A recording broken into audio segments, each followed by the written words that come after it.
This podcast is brought to you by eBizRadio, the place to go if you want to know about the world of business and the business of the world. For daily podcast and article uploads, go to eBizRadio.com or follow us on Twitter at eBizRadioGlobal. My name is Nick Snow, and joining me for an edition of eBiz Entrepreneur is Darlene Menzies. Darlene, thank you very much for taking the time to chat to me again. We're talking marketing and the terminology behind it. Of course, a very sticky point for entrepreneurs, I think. Marketing, there's so many ways to go about it, incorporating the advertising as well. So here to dispel a couple of the confusions that most of them have, you've come to chat to us about that. So let's start it off right at the top. I suppose let's demystify some of it, and then let's talk about why marketing is such a touchy point for entrepreneurs. Sure. Look, I've met a lot of entrepreneurs lately who are really just confused by the terminology to start with. So in any specific industry, you get lingo that people use. I mean, we know the same in the finance industry, like accountants saying journal or debit or credit. The same happens in marketing. People say inbound and outbound and above the line and below the line and offline and online marketing. And the difficulty is it actually alienates the entrepreneur who all they're really trying to do is, how do I actually get my company or product exposed? Yes. And so, I just wanted to chat a little bit around what are those what do those terminologies mean, and how essentially do they relate back to you actually getting your product out there? Absolutely brilliant. So I think let's start right at the first thing you mentioned there. The difference between above the line and below the line marketing. What are we looking at there in terms of the core? Okay. Well, interestingly, I think a lot of people who are in the corporate world will often talk about above the line and below the line marketing. So you might have a small business that's engaging in some way, and you hear someone come up to them and say, do you have an above the line marketing budget?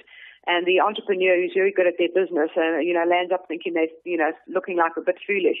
And essentially all above the line marketing it's marketing that's done to a mass audience. So it's something that reaches everyone. So everyone watches TV ads, or everyone listens to the radio, billboards, newspapers. Of course, it's very expensive because, you'll find most small businesses can't put ads on the TV, are not very easily on national radio stations, etc. So, above the line marketing, to think about it like this in two ways. It's normally, it's mass audience and it's big media. And I call it the spray and pray approach. You spend a lot of money, you push your ad out there, but you're not going for anyone specifically. You just hope that the right person gets it. It's not like receiving a flyer on the street corner that is specifically targeted at a community, for instance. So really that's above the line marketing. It's kind of like taking a whole lot of seeds and just throwing them in a big pile of dirt and hoping for the best. Exactly that. So now, of course, below the line marketing, I imagine a little bit more focused, a little bit more targeted, and of course a little bit more analysis goes into this. Well, exactly that. And I think that if and not that small business ever need to use these terms, but essentially small business do a lot more below the line type marketing. It's exactly what you said. Instead of mass audience, it's targeted marketing. So you're targeting your product to a specific audience. So for instance, if your product is for moms with toddlers, you'd only put your ad in a magazine that caters for that audience, like Mum's Mail. You wouldn't go and put that across all the newspapers nationally, spend a lot of money on advertising. So below the line marketing can very easily be summarized as targeted marketing. Also, it's obviously you can tailor your message because you know the audience that you're speaking to. It's a lot cheaper, more effective because it's not this large, undefined, as you said, just throwing seeds into the air. And the types of things that are below the line marketing type of medium are flyers, brochures, point of sale. When you go into a shop and there's the Cadbury's point of sale information, telemarketing, email or SMSs. You'll get messages where people have actually got a database and they've heard that it's this age and this demographic, and then you'll get an SMS or an email that is targeted to you specifically for the product. It usually doesn't involve TV and radio. It can, but essentially it's not. That's too expensive. Targeted marketing, specific medium that is not usually TV and radio. Yes, absolutely. So, different approaches for different needs. And I think that really goes hand in hand with when you're trying to start off your business is what do I need to do now? What do I need to focus on to bring an instant result? And then obviously tailored from there.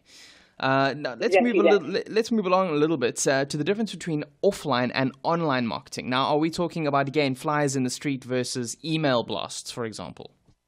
Okay, so we've covered, just if you don't mind, I'll just go back with that for one sec. I think the reason it's good for audience to know that there's above the line and below the line marketing is just so that when they meet with a marketing company and all this lingo starts to get put on the table, they say, no, look, I don't want to do mass audience above the line. I want to do below the line so that they sound like they know what they're talking about. And there's actually another one called through the line, which is mixing the two of those. So when marketers come with these clever statements, you know what they're talking about. Offline and online marketing. So let's look at this. Offline marketing, or it could also be called traditional marketing. And the easiest way to understand it is every kind of marketing type of thing that was about before the internet came about. So magazines, newspapers, newsletters, brochures, business cards is even offline marketing. Radio, TV, one-on-one meetings.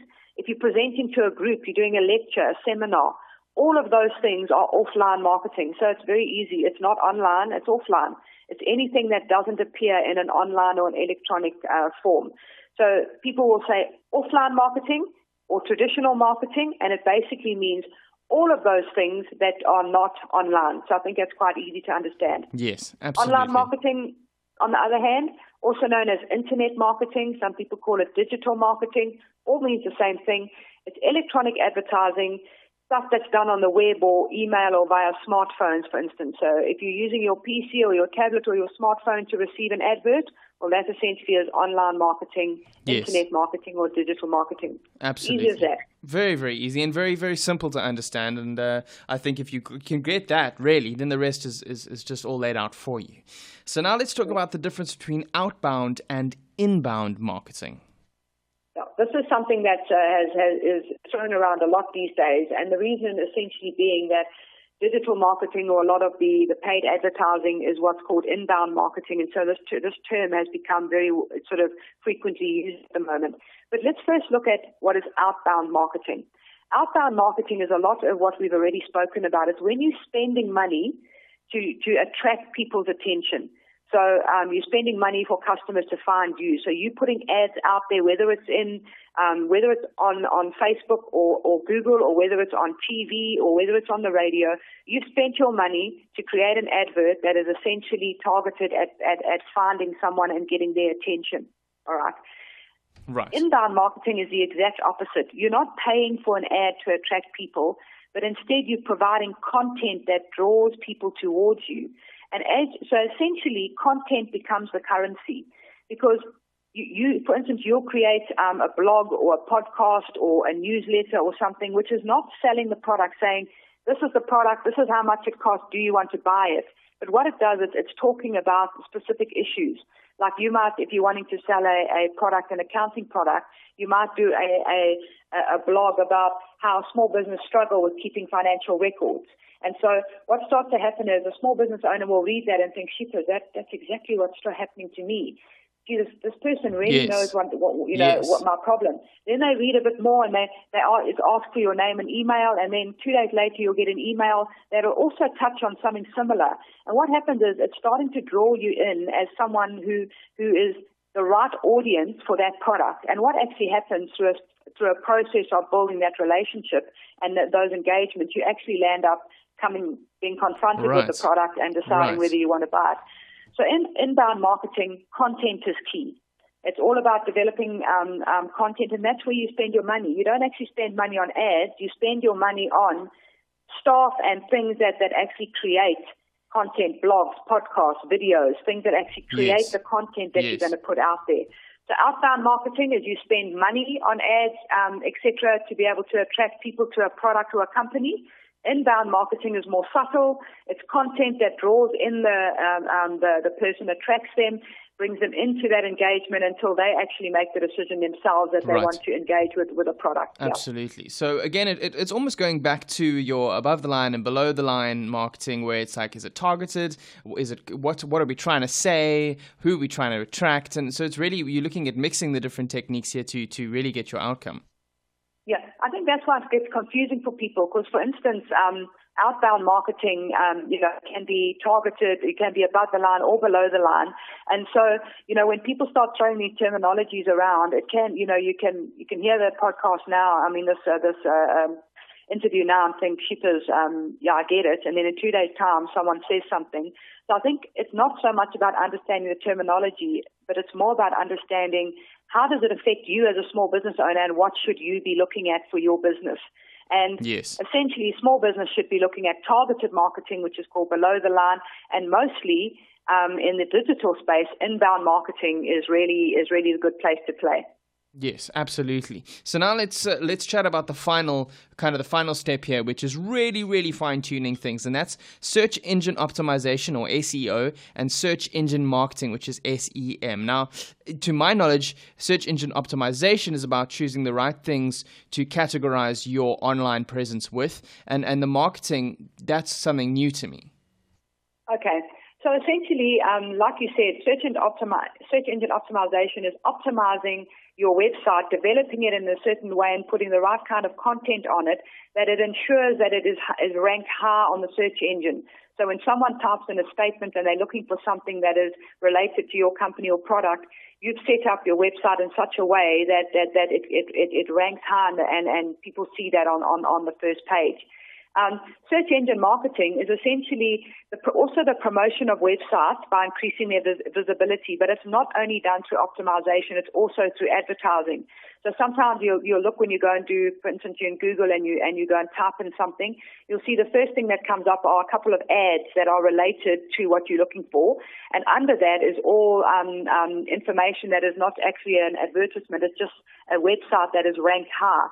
So search engine marketing is just really, once you've optimized your website, you might spend some money to buy some Google AdWords to put adverts out there that actually market your site. So search engine marketing, spend money, you market, get the person to your website, buy your product. That's really it. Really simple. And I suppose there's no other way to explain it. And I love the simplicity of it. You know, if we just take time to break things down, we find that we do actually make things a lot more complicated for ourselves at the end of the day by really trying to do too much. So at the end of the day, what does this mean for small business owners? And obviously, how can they use this to their advantage in the market? Okay, so you've got a whole bunch of small business owners. We're all out there. Maybe we're not, technology people, or we don't understand enough about all these SEOs and SEMs. And we're saying, shippers, all I want to do is make sure that I get the best opportunity for someone to find where I am and be able to get a client. So I think, some of the basics are always there. You've got to have a brand. You've got to have done some work in terms of having a name and a logo, etc., and business cards. I think those are stock standard. But then when it comes to where do you spend money after that, for me, the best place to spend money is essentially what you've already paid for. You've paid for your people. You pay yourself a salary and you're already in the business. So you are very capable as a business owner of creating content that relates to your product and can draw people because you know your product or your service better than anybody. So the first thing that I would always suggest is that to be able to get involved in inbound marketing. In other words, create a website, ask someone to help you to put a blog on there, and every day or every week or every month, put an article on there that speaks about problems and specific things that relate to the solution that your product is, because that's not going to cost you anything. The other thing you can do is events. You can go to an event, you can go to a workshop, and you can you can hand out flyers. So, spending small money on flyers, speaking events, you've already paid for yourself. Those are, there's a way of really having a very, very thin marketing budget, but actually being able to get a hang of a lot of exposure. But the reality is this: digital is the way forward. Imagine this: do you want to stand on a street corner with a flyer? Or do you want to put an ad on Facebook for your targeted audience? It's a lot easier. On Google that everybody sees. A lot cheaper, and you're going to reach a much bigger audience. Absolutely. I think that's really the crux of it is like, what are you actually doing to make your life easier? Have you been effective today in what you were trying to achieve? And I think not enough people do that. There are some limitations, of course, in terms of our online presence here in South Africa and our access to these online facilities. But at the end of the day, we should always be seeking to make life as simple as possible. And after what you've said, it really is easier than we think. So to finally top it all off, in terms of marketing terminology, where would you recommend people start if they really want to get their head around this? Who would you recommend that they speak to, or how would you recommend that they find the information? I think the the first thing is that if you're ever in a situation where a marketer is coming, with their lingo, you just say to them, look, could you just simplify that for me? I think sometimes we're not just brave enough to say, that's not my area, etc. Can you explain it? But ultimately, you just need to know that what's best for you is to be able to do marketing that's targeted to your audience, and you want to reach as many people as possible, which is why digital is best. So wherever you are in the country or the continent, my advice always is find a reputable someone that develops websites or a marketing company in your area. Get references from other small businesses and friends around you that that's already reputable, and then go and say, listen, I've got a budget. It's really small. I'd like a really basic website, but I want to make sure that it's properly optimized. It's really going to do well. I want to put a little bit of money into search engine marketing, and can you tell me how you're going to do that? And, just speaking a language that you understand and making sure they come back to you. A lot of people out there are thinking it takes a massive budget, and it's because it's so mystified and the unknown, people don't even start. Take 1,000 rand, go in there and you'll be amazed. Yes. You see how many flyers you can print for 1,000 rand, how many you give out and how many leads you get.